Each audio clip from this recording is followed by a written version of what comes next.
Merhaba, ben Koray. Bugün Honda'nın efsane hibriti XADV 750 DCT'yi inceliyorum. Ama bunu alışılmışın dışında binlerce ilanı ve global kullanıcıların yorumlarını analiz ederek elde ettiğimiz verilerle yapıyorum. Hazırladığım bu analizde Honda XADV 750 DCT bu paraya gerçekten değer mi? XADV'nin fiyatına başka neler alınabilir? Kilometre ve ilan başlığı gibi faktörler motorunuzun değerini nasıl etkiler? Ve bu paranın aslında ne anlama geldiğini birlikte göreceğiz. Bu soruyu sadece pahalı ya da ucuz diye cevaplamayacağız. Bir motosiklete ne kadar para yatırdığınızın farkında mısınız? Çünkü bu motorun 2025 model fiyat etiketi 970.000 TL civarında. Peki bu ne anlama geliyor? Bu para 4.850 adet 200 TL'lik banknot para ediyor. Her 200 TL'lik banknot 1.13 gram. Yani tam tamına 5,5 kilo Türk parası ya da 23.500 dolar. Yani 235 gram dolar ediyor. Hiç bu tarafından bakmış mıydınız? Enteresan değil mi? Mesele sadece pahalı mı, ucuz mu değil. Mesele biraz da paramızın değeri. İşte karşınızda Milano'da çizilip Japonya'da Kumamoto fabrikasında üretilmiş bir tasarım harikası. Yani bir İtalya'nın yaratıcı ruhuyla bir Japon'un kusursuz mühendisliğinin buluşma noktası. Bir nevi İtalyan ressamın fırçasıyla çizilip Japon saatçi titizliğiyle üretilmiş. Ve bu buluşma sadece bizim değil, tüm dünyanın ilgisini çekti. Honda bu SUV scooter formülüyle Avrupa'da inanılmaz bir başarı hikayesi yazdı. Örneğin İtalya ve Fransa gibi Avrupa'nın en büyük iki motosiklet pazarında kendi segmentindeki toplam satışların neredeyse tek başına elinde tutuyor. XADV lanse edildiği 2016'dan bugüne Avrupa'da toplam 76.000'den fazla satış yaptı. Hatta İtalya ve Fransa gibi dev pazarlarda kendi segmentindeki her 3 motosikletten biri XADV oldu. Bu sadece satış rakamı değil, aynı zamanda beğeni rakamı. Honda XADV'nin bu ödülü kazanmasının başlıca nedenleri bir scooter'un pratikliğini bir adventure motosikletin dayanıklılığı ve yetenekleriyle birleştiren yenilikçi konsepti. Bu o dönemde motosiklet dünyasında oldukça dikkat çeken bir durumdu. Ve ben bu yenilikçi konsepti ilk elden yıllarca kullandığım Honda Integra 750 DCT'de deneyimlemiştim. Integra adeta bu XADV'nin öncüsü tasarım laboratuvarıydı. Oradaki DCT'nin rahatlığı ve o adventure, scooter, melez ruhu burada mükemmel bir olgunluğa ulaşmış. İşte o mirası taşıyan bu XADV'nin tasarımına baktığınızda agresif farları ve kaslı gövdesiyle bir adventure motoru gibi görünüyor. Ama onu özel kılan sele altı bagajı ve akıllı anahtarı sayesinde bir scooter kadar pratik olması. Üstelik ayarlanabilir rüzgarlığıyla da uzun yolculuklarda bir touring motoru kadar konforlu. Ama keşke elektrikli olsaydı diye eleştirenler de var. Honda mühendisi bozarsınız, masraf olur size, boş ver manuel olsun demiş sanırım. Peki bu kadar sağlam ve her işe koşulan bu makinenin bu kadar çok şeyi yapabilmesinin bir bedeli yok mu? Aslında var. O bedel ağırlığı. Evet, belki cam manuel ama bu motosikleti bu kadar özel yapan şeylerin çoğu onun o ağır dediğimiz yapısından geliyor. Bu motosiklet sizce neden bu kadar ağır? Kilosunu birazdan söyleyeceğim. Ağırlığının büyük bir kısmını oluşturan motor 745 cc paralel çift silindirli yapısıyla 58.6 beygir güç ve 69 Nm tork üretiyor. Ve işin kalbi DCT yani Dual Clutch Transmission. Türkçesi neydi? Çift kavramalı şanzıman. Bunu daha iyi anlatabilmek için genelde şu örneği kullanıyorum Orçin. Bir tiyatro sahnesi düşün dostum. Sahneye çıkacak oyuncu kuliste hazır bekliyor. Önce biri sahneden çekiliyor, diğeri aynı anda sahneye çıkıyor. İşte DCT böyle çalışıyor. Vites değişirken sahne hiç boş kalmıyor. Şehir trafiğinde debriyaj derdi yok. Ama istersen manuel moda geçip, istersen hemen gel göstereyim şuradan, manuel moda geçip buradan ne yapabiliyorsun? Vitesleri değiştirebiliyorsun. Kulakçıklarımız şurada. Burası artı, alt tarafta da hemen eksimiz var. Buradan dediğimiz gibi bu kulakçıklarla tıpkı bir manuel motor gibi kullanabiliyorsun. Ve performansı hiç de fena değil. 2021 sonrası modellerde G-Shift entegrasyonu geldiği için ayrı bir düğme yok. Bu gravel moduna gömüldü. Kavrama kaydırması azalıyor. Arka teker tutuşu daha direkt geliyor. 2025 model ise bize şu yeniliği getirdi. Düşük hızlarda DCT geçişleri iyileştirildi. Daha önce de bu makineyi kullanmış biri olarak DCT'yi böyle biraz hissediyordunuz. DCT'deki akıllı iyileştirmeler aslında motorun genel elektronik ekosisteminin sadece bir parçası. Çünkü XADV size hissettirmeden arka planda harıl harıl çalışan bir sürü elektronik beyne sahip. Peki bu ekosistemde neler var? O zaman elektronik ve sürüş modlarına bakalım. Throttle by wire yani elektronik gaz sistemi. Bunda tel yok. Bu büyük bir avantaj. Rain, standart, sport, gravel ve user modlarıyla kişiselleştirme yapabiliyorsun. Patentli HSTC yani Honda Selectable Torque Control, Türkçesi çekiş kontrol sistemi.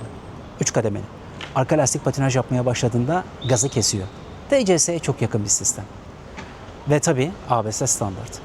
Önümdeki 2024 modelinde 2021'de gelen TFT ekran, Ride by Wire gibi güncellemeleri görüyorsunuz. Ama şu cruise kontrol özelliği işte bu en çok istenen ama 2024 modelinde olmayan bir özellikti. Ancak Honda 2025 modeliyle bu eksikliği tamamen giderdi. Yani 2025 modeli alacaklar için bu büyük bir artı. Ayrıca sele konforu da iyileştirildi. Beraberinde DRL yani Daytime Running Light yani gündüz farına entegre sinyaller geldi. Tüm bu elektronik yenilikler ve görünürlük arttırıcı teknolojiler aslında tek bir amaca hizmet ediyor. Sizin daha güvende hissetmeniz. Peki, güven denince akla sadece elektronikler mi geliyor? Asla. Yola temas eden, virajda sizi tutan, frenleyince durduran o mekanik bileşenler olmadan olmaz. Çünkü yolda size güven veren şey nedir? Elbette frenler ve süspansiyon. Önde 17 inç, arkada 15 inç tel jant var. Tubeless yani iç lastiksiz sistem. Hem dayanıklılık hem pratik ve tamir avantajı. Süspansiyon Showa marka. Showa marka önemli. Niye önemli? Showa Japonya merkezli yarış dünyasında kullanılan köklü bir üretici. Honda ile aynı Keiretsu grubuna bağlı. Keiretsu neydi? Japonya'daki şirket gruplarını anlatan ve şirketlerin birbirlerine finansal ve kültürel bağlarla bağlı olduğu bir sistemin adı. Önde 41 mm çapında USD. Bu arada USD deyince dolar gelmesin aklımıza. USD yani Upside Down amortisör var.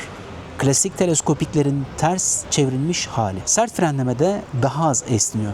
Daha kararlı sürüş sağlıyor.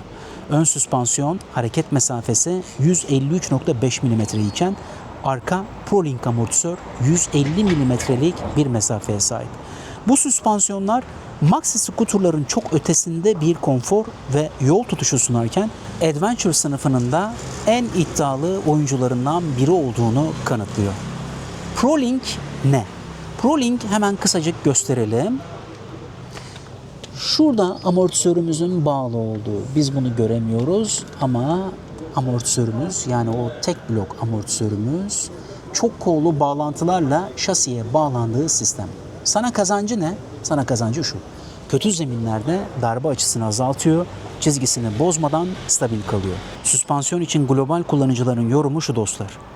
Kimine göre yumuşak ve konforlu, kimine göre arka taraf sert, algı, sürüş modları ve lastik basıncıyla değişiyor diyorlar. Çok memnun olan da var, memnun olmayan da. Cam nasıl indiriliyor?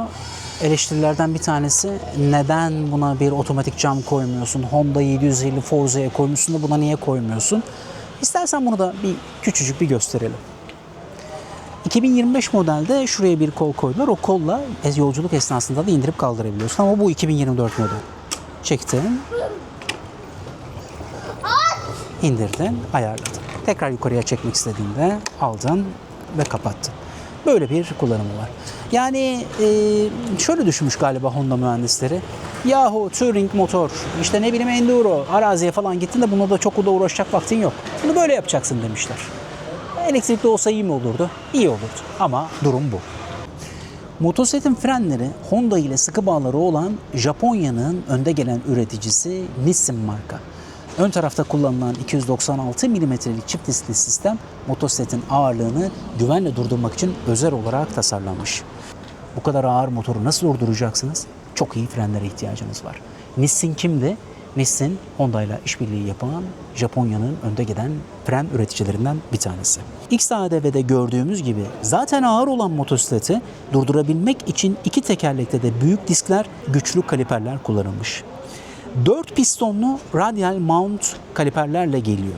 Karşıt 4 pistonlu yapı balatayı diske eşit bastırıyor. Sonuç güçlü ilk ısırma, uzun frenlemede daha az fade yani daha az ısınma ve daha az güç kaybı.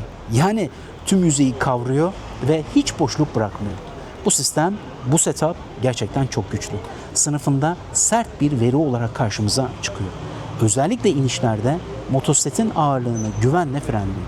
Arkada 240 mm tek disk ABS ile birleşince frenajı gerçekten oldukça başarılı bir motosiklet haline geliyor.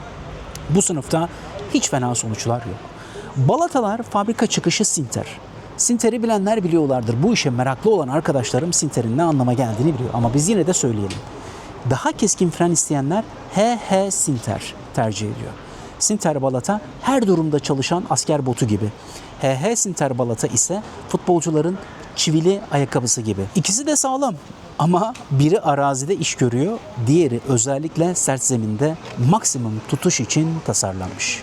Peki bu kadar güçlü frenleri ve ağırlığı olan bir motosiklette duruşunuz ve hakimiyetiniz nasıl? İşte bu noktada devreye ergonomi giriyor. XADV'nin sele yüksekliği 82 cm ve ağırlığı 236 kilogram. Bu veriler ilk bakışta gözünüzü korkutabilir. Özellikle ilk defa küçük bir skuturdan geçecekler için. Ancak gelin bu rakamları daha anlaşılır hale getirelim. Örneğin Yamana'nın popüler modeli T-Max 80 cm sele yüksekliği 218 kg. Tracer 9 GT 81 cm sele yüksekliği 220 kiloya sahip.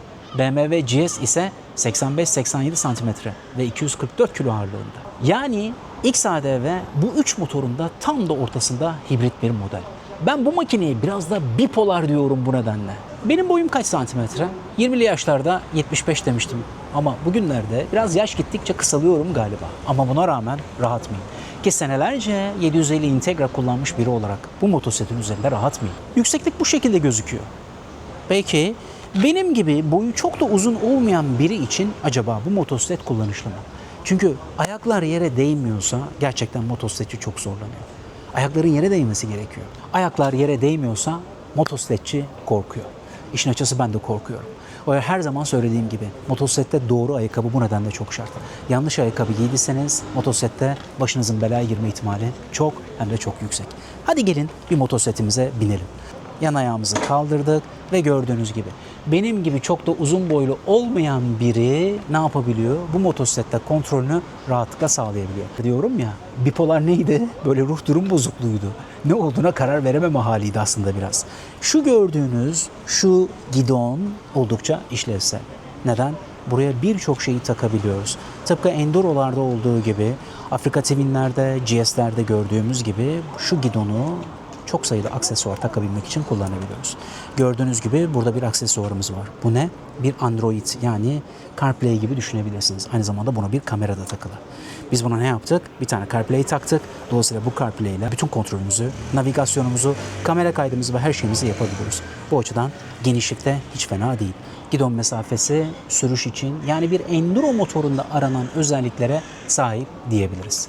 Hemen şunu da ekleyelim. Küçük kardeşi XADV 350'den daha ağır olmasına rağmen dengeli yapısı ve sürüşü kolaylaştıran tasarımı sayesinde hareket halindeyken bu ağırlığı hissetmiyorsunuz. İlk defa bu motosiklete binecekler, lütfen korkmayın. Sele altı bagaj 21-22 litre. Bir full face kask giriyor ama maalesef hepsi değil ki birazdan göstereceğim. Öncelikle şuradaki kontrol merkezimizden düğmeye basarak selemizi açtık. Globalde de en çok eleştiren şeylerden bir tanesi. Buraya şöylesine bir Honda orijinal çanta takıldığında şu mesafenin zorluğu. Burası çok eleştiriliyor. Ve daha yüksek açılması bekleniyor. Daha yüksek açılmadığı için ne tür problem? Buraya bir şeyler koyup çıkartırken bazen zorlanabiliyoruz. Peki bir full face kask giriyor mu? Benim kaskım çok da küçük bir kask değil. Canım kaskım üzerindeki interkomuyla giriyor mu? Maalesef girmiyor. Al sana eleştirilerden bir tanesi de.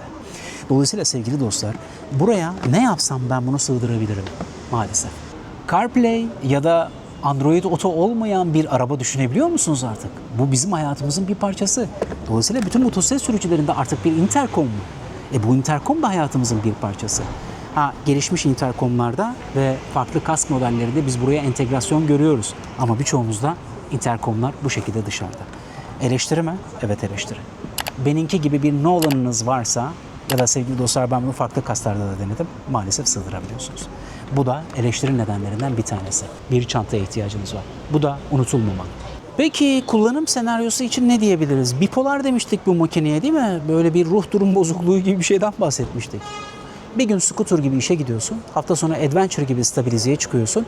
Üçüncü gün otoyolda touring yapıyorsun. Tek motosikletle 3 hayat. İşte bu yüzden XADV'ye SUV scooter deniyor. Bu kadar çok yönlü ve popüler bir makine olunca doğal olarak ikinci el piyasası da en az kendisi kadar hareketli ve ilginç bir hal alıyor. Pazarın nabzını tutan verilere baktığımızda ise durum çok net. Piyasanın kalbi nerede atıyor diye bir soru soralım. İlanların %73'ü 2023 ve sonrası modeller. Yani her 4 ilandan 3'ü henüz 2 yaşında olan motosikletler. Demek ki herkes en yeni ve en az kullanılmışı arıyor. Aynı zamanda XADV satışlarının 2021 sonrasında ciddi anlamda arttığını gösteriyor. İlanlardaki şehir yoğunluğu nasıl peki? Buna da bir bakalım. Ortalama fiyatlar genelde üst bantta. İstanbul ve Ankara'da yoğunluk çok yüksek. Talep yüksek, rekabet düşük, fiyat yukarı çekiliyor. Muğla, Bodrum gibi sahil bölgelerinde de yoğunluk var. İlan yoğunluğunda Antalya'nın öne çıkması bir fenomen haline gelmiş durumda. Bu arada bunu birçok motosiklette de görüyoruz. İstanbul'a kıyasla daha dengeli fiyatların arkasında 3 temel neden yatıyor. 12 ay motosiklet kullanımına imkan veren elverişli o harika iklim, XADV'nin SUV scooter kimliğine uygun sahil yaşamı ve Muratpaşa ve Kepez gibi bölgelerdeki güçlü adventure maxi scooter toplulukları. Peki XADV'yi Türkiye pazarındaki diğer önemli oyuncularla yan yana koyduğumuzda tablo nasıl değişiyor? Çünkü bir motosikleti değerlendirirken onun yalnızca kendi sınıfında değil, fiyatının sizi götürdüğü tüm rakiplerle birlikte düşünmek gerekiyor. Dolayısıyla rakiplerle kıyas yapmazsak olmaz. Böylelikle kısa bir pazar analizi de yapabiliriz. Rakip derken yanlış anlaşılmasın. Yamaha T-Max hariç benzer fiyat bandındaki diğer marka ve model seçeneklerinden bahsediyorum. Türkiye'de 2024 modeller 710 bin, 940 bin ortalama fiyatta. Ekranda göreceksiniz zaten. Yani ortalaması 790 bin, 792 bin. 2025 modeller ise 865 bin, 1 milyon ortalaması 960 bin civarı. Yani sen 2024 ya da 2025 model bir XADV düşündüğünde aynı paraya şu makineleri de alabilirsin. Şunları da düşünebilirsin. Ne onlar? Yamaha T-Max 560 Premium Scooter, Yamaha Tracer 9 GT Sport Touring, BMW R1200 GS, Adventure, uzun yol artı arazi ve baba KTM 1290 Super Adventure. Yüksek performans, tam bir adventure makine. İşte XADV'nin iddiası burada. Bu paraya yapabileceklerin çoğunu zaten tek başıma yapıyorum. Biraz pahalıyım çünkü çok fonksiyonluyum. Bu noktada avantaj. Nedir o avantaj? Hepsinden biraz. Scooter pratikliği, touring konforu, adventure duruşu. Dezavantaj? Ne T-Max kadar scooter'um, ne GS kadar adventure'um, ne de Tracer kadar touring'im. Sonuç tam bir hibrit. Bipolarlığı da burada. XADV kahve ile enerji içeceğini karıştırmak gibi. İkisinin de tadını sunuyor. Ancak saf bir deneyimi arayanları tatmin etmeyebilir. Model yılına göre dağılım. XADV ilanları 2017'den 2025'e kadar uzanıyor ve fiyatlar yıllara göre net bir eğilim sergiliyor. 2017 ortalama 465 bin Türk lirası. 46 bin kilometre ortalaması var. 2018 498 bin lira. Ortalama 40 bin kilometrede. 2019 ortalama 519 bin lira. Ortalama 30 bin kilometrede. 2020, 2021, 2022. Dostlar bir şey değişiyor. 2021'den 2022'ye geçtiğimizde 600 bin TL'yi görüyoruz. Fiyatlar birden değişiyor. Bunun bir sebebi 2021'deki güncellemeler. Birazdan konuşacağız. 2024 ortalama 760 bin 800 bin civarında. 2025 ise sevgili dostlar 950 bin 1 milyon aralığında. 800 küsüre de var. Ama 2021 güncellemesi sonrası özellikle TFT ekran, Ride by Wire ve 5 sürüş modu inceltilmişse bunlar fiyatları agresif bir şekilde değiştiriyor. Ek bir analiz yapalım. Bakın burası enteresan.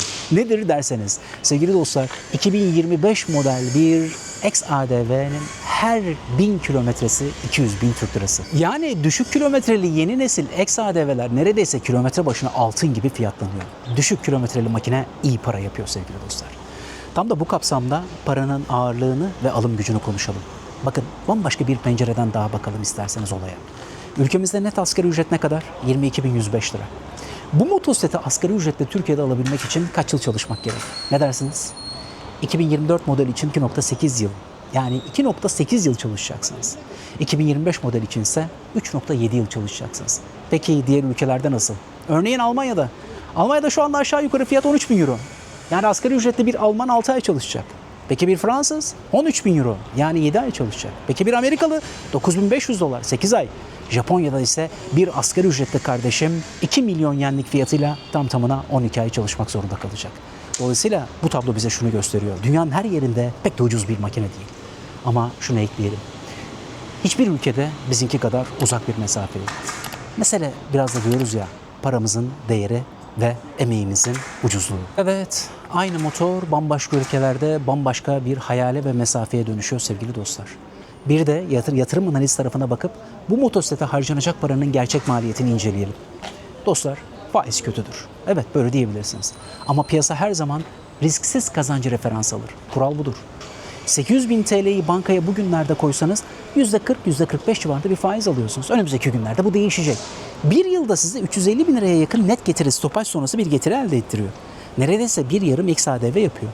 Katılım Bankası'nda faizsiz kar payı da yakın, benzer oranda. Dostlar, önemli paralar yatırıyoruz ve risksiz kazanç ile gerçek maliyetini ortaya koymaya çalışıyor. Ancak hepiniz biliyorsunuz, mesele burada sadece para değil, mesele yaşam tarzı ve deneyim. Bu arada şöyle ilerleyelim isterseniz.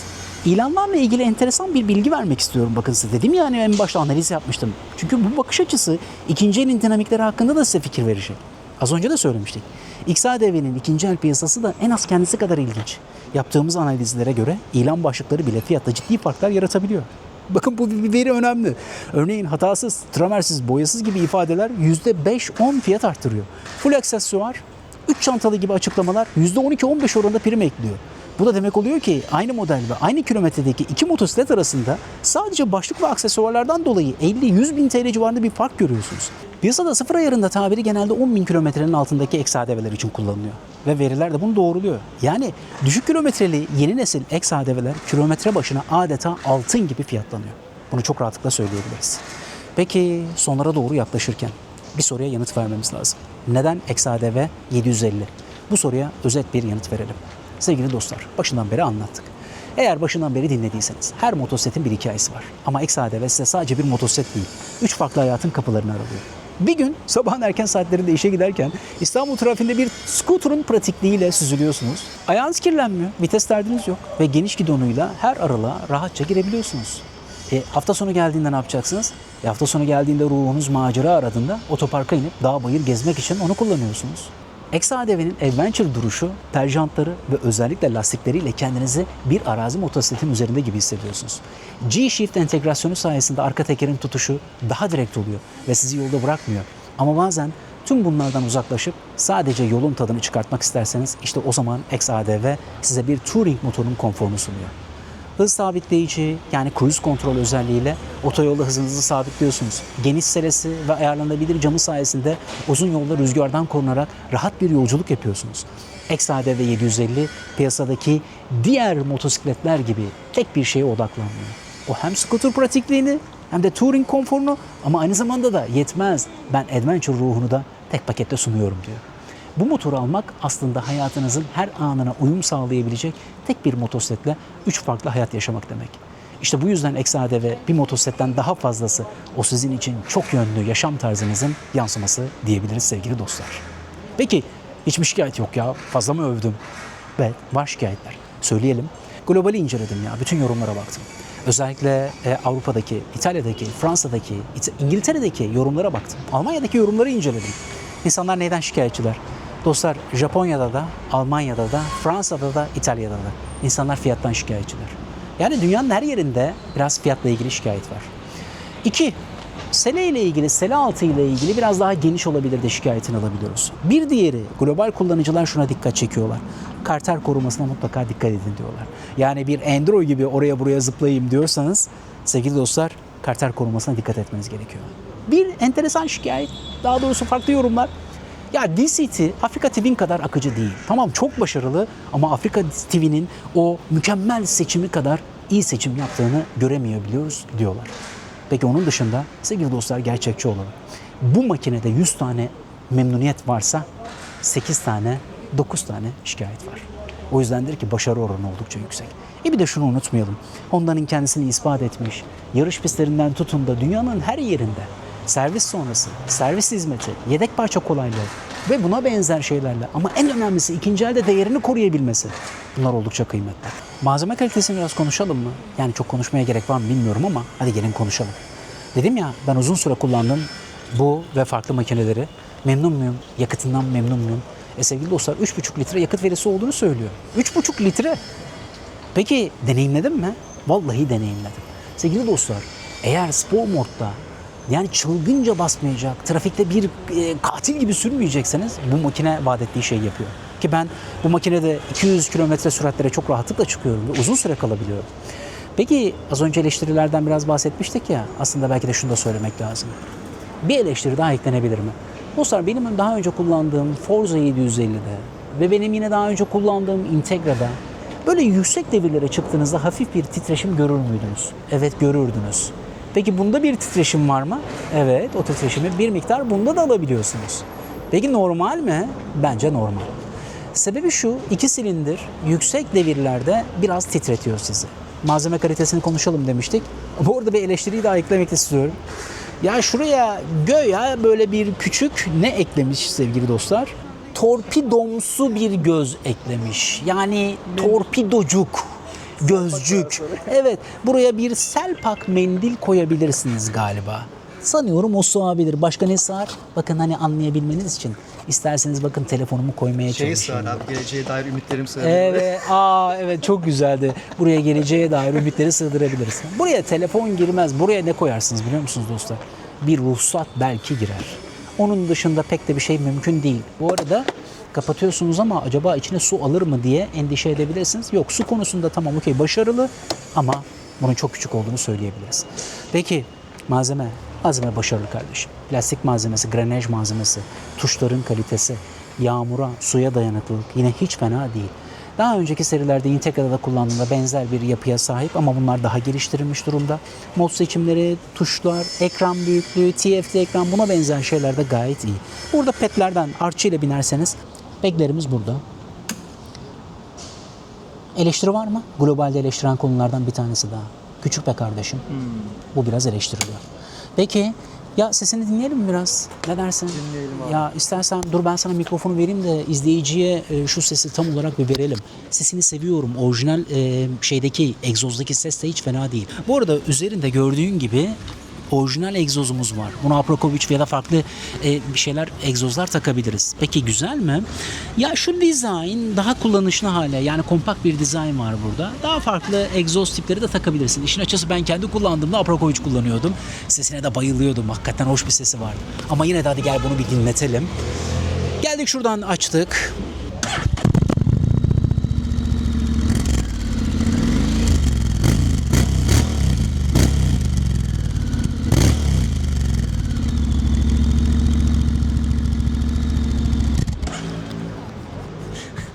Sağır oldu. Gördüğün gibi tatlı da bir sesi var. Açılış kapanışı da çok kısacık göstermek istiyorum. Geldin. Buraya bastın. Buraya bastıktan sonra ekran açılışı geldi. Motosiklet okey çalışabilirim dedi. Buradan marşımızı aldık. Kapatmak istediğinde de bunu da kapatabiliyorsun. Çünkü bu makine anahtarsız çalışabiliyor. Bu da güzel özelliklerden bir tanesi. Az yakıt yaktığını söylemiştik değil mi dostum? Evet, az yakıt yakıyor. Peki şöyle bir açalım. Ne kadar alıyor? 13,2 litre. Yani burada bir rezerv de var. Aslında 14 litreye yakın bir yakıt koyabiliyorsun. Bu arada Honda'nın önemli özelliklerinden arabalarda da motosikletlerde. Biz zaman zaman bunu ben başka videolarda da dile getiriyorum. Nedir o problem? Bizde bir oktan problemi var. Yani bizim yakıtlarımızın çok kaliteli olmadığını düşünüyorum. Bu nedenle Honda şunu vaat ediyor. Her benzin tipiyle çalışıyorum. Sorunsuz çalışıyorum ve ben sana istediğim performansı veriyorum diyor. Bunu da unutmayalım. Yani 13,2 tam 14 litreye kadar rezervli bir kapasite olduğunu söyleyebiliriz. Peki uzun yola götürür mü? Çok rahatlıkla götürür. Çok rahat edersiniz. Kilometredeki makul bir kullanışta 3,5 litre gerçekten sözünü tutuyor. Bunu deneyimlemiş biri olarak söyleyebilirim. 3,5 litreyle epeyce bir yol alabileceğinizi söyleyebilirim sevgili dostlar. O için tanıtımlarda pek de görmediğimiz bir şey yapalım isterseniz. Abi bu makinenin bakım maliyeti ne? Bak mesela şöyle yapalım. En son 18 Ağustos 2025'te bir bakım yapılmış. Gördüğün gibi neler yapılmış liste burada. Yağ filtresi, pul yağ tapası bunlar standart işler zaten biliyorsun. Kontroller, Hemen acaba toplamda ne ödenmiş ona da bir bakalım. Gördüğün gibi burada devam ediyor listemiz. Ne ödemişiz? 3256 lira ödemişiz. Şöyle bir makine için bu bakım aralığında neydi bakım aralığı? 6000'de bir yağ değişikliği, 12.000'de bir bu genel büyük bakıma giriyor. Peki yüksek mi? Vallahi işin açıkçası 150 cc'lik bir makine, 125 cc'lik bir makine için 1500 lira ödediğin şu şartlarda bu makineye ödediğin bu para bence hiç fena değil. Bunu da eklemiş olalım. Böylelikle ikinci elde de ne tür bir bakım maliyetimiz var? Yani buna yürütme maliyeti diyoruz. Peki Avrupa'da yürütme maliyeti ne kadar? Avrupa'da da yürütme maliyeti İngiltere'de yaklaşık olarak 100-160 sterlin. Almanya'da 100-120 euro, 150 euro. İtalya'da yine benzer bir aralıkta 150 euro, 100 euro civarında bir bakım. Aslına bakarsanız biz Avrupa ile neredeyse benzer bir bakım aralığı yapıyoruz. Bu arada biliyorsunuz bununla ilgili çok mücadele yapıldı. Eskiden Honda, Yamaha fark etmez. Her biri ne yapıyordu? Kısacık hemen bakıma çağırıyorlardı. Artık burada da bir Avrupa, en azından Honda, Yamaha bu seriler için konuştuğumuzda Avrupa standartında bir bakım aralığımızın olduğunu da söyleyelim. Orada başka bir şey yapalım. Bir sürprizimiz var. O da şu. Küçük kardeşiyle bir karşılaştıralım mı? Okey, harika. Evet dostum, bir karşılaştırma yapalım. Çünkü 750 değil de belki de 350 alacaksın. Bunun bir de küçük kardeşi var. Küçük kardeşi işte tam da burada. Bakın iki böyle bir kıyas yapabiliriz. Her ikisi de ayaklıkta. Boyları, postları. Bu daha heybetli, doğru. Bu biraz daha böyle minimal çizgileri var. Ama bu gördüğünüz henüz daha 50 kilometrede 0.1 makine. Yani 350 ADV. Peki benzer özellikleri burada da görüyoruz. Bunun ayrı tanıtımını yapacağız. Ama sadece boyutları gösterebilmek, şöyle bir heybetini, farklılıklarını gösterebilmek adına bunları koyduk. Okey, yani lafı fazla uzatmadan gördüğün gibi iki makineyi de yan yana. İstiyorsan biraz uzaklaşalım. Böylelikle tam olarak verelim boylarını, postlarını. Hangisini almak isterseniz 750 mi yoksa 350 mi? Her ikisi de ADV. Ama gerçekçi olalım. Bu kendi görevini yani bu üç şehir tipini, Enduro'yu, Touring'i, Scooter'u hepsini tam verebiliyor. Bu da bu iddiada. Ama 750'lik gerçek olarak iddiasını ortaya koyuyor diyebiliriz. Bunu da bizden ayrıca dinleyeceksiniz. Evet dostlar, bir özet yapalım ve bitirelim artık. Honda XADV SUV Scooter kimliğiyle piyasada tek başına bir sınıf açtı. Gerçekçi olalım. GS nasılsa bir sınıf açtı, Vespa nasıl bir sınıf açtı, bu da bir sınıf açtı. Artısı, eksisini biraz konuşalım isterseniz. Artısı ve eksisini az önce bir globalden de bahsettim ama hadi gelin ben de birazcık kendi eklemelerimle söyleyeyim. Artısı, çok yönlülük. Bu bipolar hali işe yarıyor. Tek makinede 3 tane özellik kullanıyorsunuz. Eksisi, hiçbir sınıfta mutlaka zirvede değil, mutlak bir zirve yok. Dediğimiz gibi XADV tek bir motosiklette 3 farklı hayat yaşamak isteyenler için var. Ama karar sana kalmış. Şehir mi, uzun yol mu, arazi mi yoksa hepsi mi? Aynı paraya bir T-Max de alabilirsin. Ve bu paraya bir GS de alabilirsin. Hatta belki de bir KTM 1290. Ve belki de Goldwing de alınabilir, biraz eski bir model. Yani bu makineye bu kadar para yatırıyorsanız başka alternatifler de var. Ama şunu unutmayın. Her şeyi yapabilecek bir makine istiyorsanız XADV hepsinin birazını yapabilen ama iyi yapabilen bir makine.